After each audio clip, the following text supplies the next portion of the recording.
Hi everyone, hope you're doing well from wherever you're watching this channel, depending on your time zone.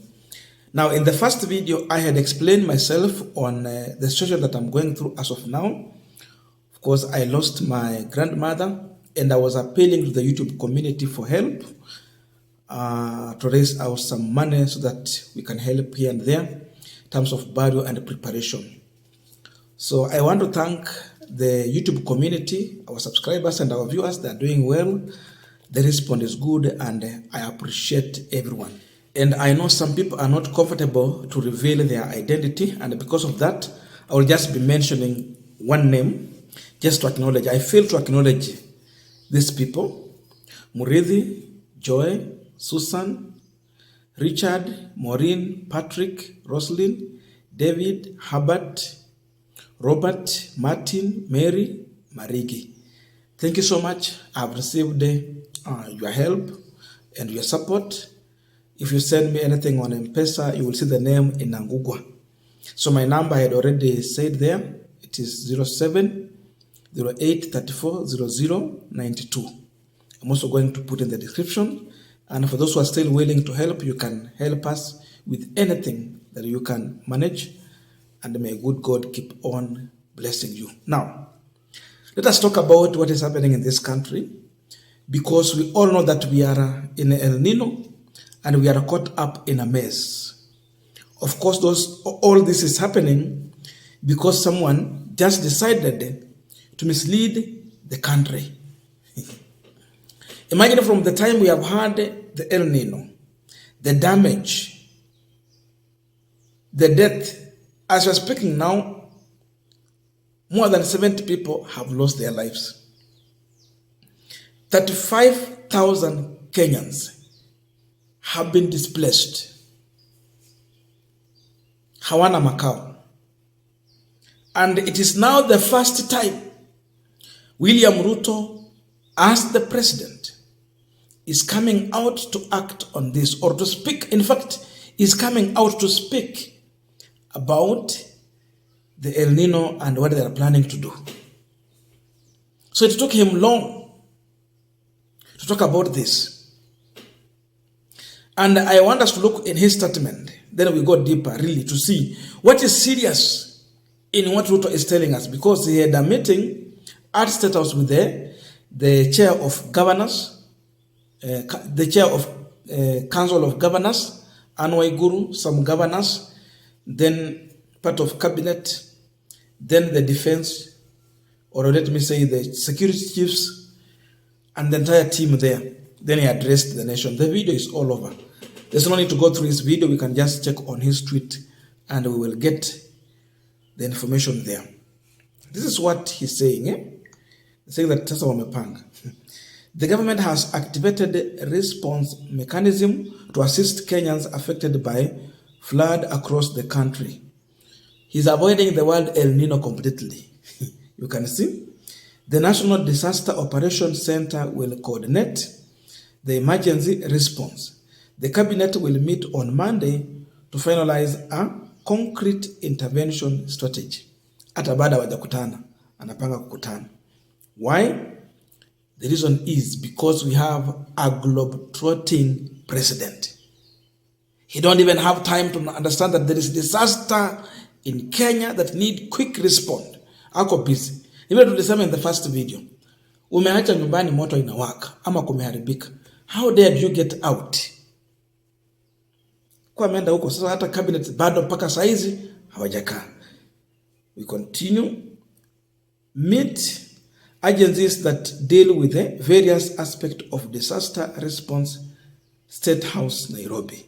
Cabinet Secretary, Council of Governor, Chairperson, Anwai Guru, Chief of Defense Forces, Francis Ogola, Inspector General of Police, Japhet Kome, among others, were present. That is William Ruto. Now, I look at that statement. Then I remember what Ruto had said about El Nino.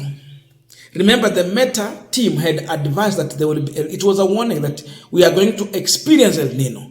But he came out and said that there will be no El Nino. Yeye ameongea na Mungu. So, under a civilized government, Ruto would have come out to start by, his statement should start by apologizing for misleading the nation. Under which now we are seeing it has led to lack of adequate preparation.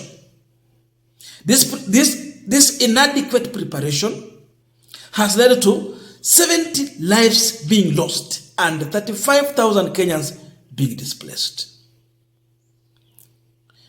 It's terrible, and even one of our viewers was talking to me, and is coming from the Asal area. Soon he will be sending me some information more on ground. If you talk about what is happening in Mandera, Samburu, Kwale, Mombasa, Makueni, Wajir, those Asal areas, Eastern, all of Eastern, is a problem, is a mess. That is where there is this huge problem. It's like we don't have a country and a government. So he must have come first and apologize for misleading people. Because once you hear the head of state saying that there will be no El Nino, you relax. Even kama ulikuwa unapanga kuflee, you can't flee. And our subscriber who called me, he told me that even the tarmac road, they have been destroyed. Bridges. Those who want to go to Nairobi, they cannot go. Those who are coming from Nairobi, they cannot pass. Kama ulikuwa huko nyumbani, you can't go back home. So there is no traveling, no transport, no movement. You are just stagnant somewhere. Kama maji. Now Ruto is responding now. And it is too late. They need to be more fast respond. Things are not better. Things are not better anytime soon. But because he was globetrotting, it is now too late, and now he's coming to talk. We are not sure if these people are going to get help. In as much as talking about they have activated something. Now, I think we have the IDP, and according, if you check on the IDP Act 2012, it spells out very clear operation plan and the coordination with a broad understanding from the international agency, and you come to the national, all down to the county. That is the prevention. That's the meaning. I'm looking at the meaning of IDP. The Prevention, Protection, and Assistance to Internally Displaced Person and Affected Community Act 2012. Iko wapi? Na walikuwa wapi to activate this one? It's now too late. It's when it's coming in. Kwani walikuwa nangoja Wakenya zaidi ya 70 wakufe. Walikuwa nangoja kusikia ya kwamba 35,000 Kenyans have been displaced ndio wachukue action, ama walikuwa nangoja nini? Were they waiting to shakahola Kenyans? It's a mess. So he must have started with apology for misleading the country. That's my main point here. Where is the apology? You can't sympathize with us when you misled us and you are avoiding to apologize on the same. He must take responsibility, starting from apologizing, then taking an action. Pesa ya emergency iko kwa national government huku chini hakuna kitu. Hata wakiweka kwa account ni pesa kidogo sana, yenye haiwezi fanya chochote. And someone was asking simple question. Tukisema mambo ya rescue, county government iko na choppers. Do they own choppers for rescue? Watu wamekwama. Hata you want to deliver food to these people, do they have any means to fly? Kila chombo chote cha kuleta usaidizi ziko kwa national government. County government waliacha huku with little amount, even in their budget. It is just a drop in the ocean, which cannot bring any change. I don't know how you blame governors. They have too little. unless if they have to stop everything and put all the money into the rescue mission. And that means then you need to call for the assembly to meet, then deliberate on the same. Watapata wapi hata sasa madawa kwa hospitali?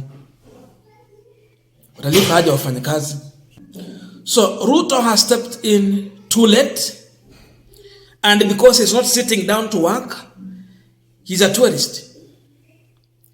But again, we need to see action on the ground. People are dying. This is not normal. We cannot normalize these things. And of course, I have seen Kenyans reacting on this. This video is going to be a little bit long because I want us to go through these comments. Kenyans are not with William Ruto. This is what they're saying. Peter, the president must be empathetic, must be sympathetic, and must be in touch with the feelings of the country. He must keep the pulse of the citizens and must always be at home during the time of crisis.